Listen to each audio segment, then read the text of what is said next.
ఈ ఇన్సూరెన్స్ అనేది చాలా ఖర్చుతో కూడినదని చాలామంది అనుకుంటారు. కానీ మనం ఎంత తక్కువ చేసుకుంటే ప్రీమియం అనేది తగ్గుతుంది. అలాగే మన హెల్త్ కేర్ కాస్ట్ అనేది ప్రతి సంవత్సరం పెరుగుతూ ఉంది ఖర్చు అనేటిది. ఉదాహరణ తీసుకుంటే ఇవాళ ఒక సర్జరీ ఎగ్జాంపుల్ 3 లక్షలు ఉందంటే మనకి 10 years తర్వాత కాస్ట్ అనేది ఆల్మోస్ట్ డబుల్ అవుతుంది, అంటే 6 లక్షలు అవుతుంది. అలాగే 30 years తర్వాత కాస్ట్ అనేది 10 times అవుతుంది, అంటే 30 lakhs అవుతుంది.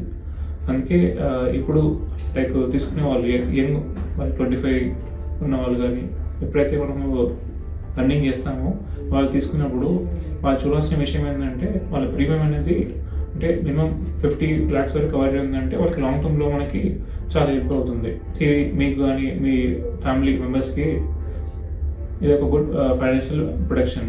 సో మనం చూసినట్టయితే కొన్ని గవర్నమెంట్ కూడా వీటికి ఐటీ రిటర్న్స్ అని ఉంటుంది, మనం డిటెక్ట్ చేసుకోవచ్చు. పేరెంట్స్ కానీ సెల్ఫ్ తీసుకునే వాళ్ళకి కూడా ఉంటుంది.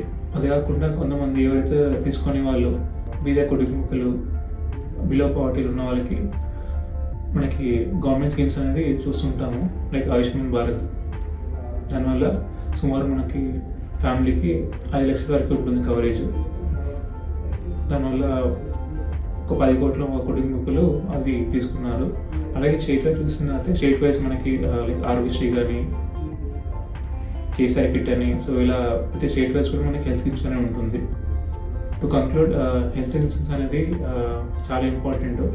అలాగే మనము ఇప్పుడు చాలా డిజిటల్ ట్రాన్స్ఫర్మేషన్ చూస్తున్నాము వీటిల్లో, ఆన్లైన్ కానీ సెకండ్ ఒపీనియన్, టెలిమెడిసిన్. సో అంతకుముందు ఓన్లీ మనకి ఆఫ్లైన్ ఉంటుండే, కాకపోతే ఈ మధ్యకాలంలో ఆన్లైన్ కూడా మనకి ఈజీగా జరుగుతుంది. మనం కోవిడ్లో చూసాము చాలా మటుకు అన్ఎక్స్పెక్టెడ్ డెత్స్ కానీ ఫ్యామిలీలో అన్ఎక్స్పెక్టెడ్ హాస్పిటల్ అడ్మిషన్ కానీ అప్పుడు చాలా వరకు మనకి ఇబ్బందులు ఎదురయ్యాయి. నేను కూడా చూస్తున్న ప్రాక్టీస్లో క్యాన్సర్ ట్రీట్మెంట్లో చాలామంది ఇప్పుడు కూడా ఇన్సూరెన్స్ లేకపోవడం వల్ల ట్రీట్మెంట్ అనేది సరిగా వాళ్ళు తీసుకోలేకపోతున్నారు. క్యాన్సర్ ట్రీట్మెంట్ మనకి సర్జరీ, కీమోథెరపీ, రేడియేషన్ ఉంటుంది. సో చాలామంది ఆ ట్రీట్మెంట్ అనేది కంప్లీట్ చేయలేకపోతున్నారు. Thank you. Sion Cancer Clinics, advancing care passionately.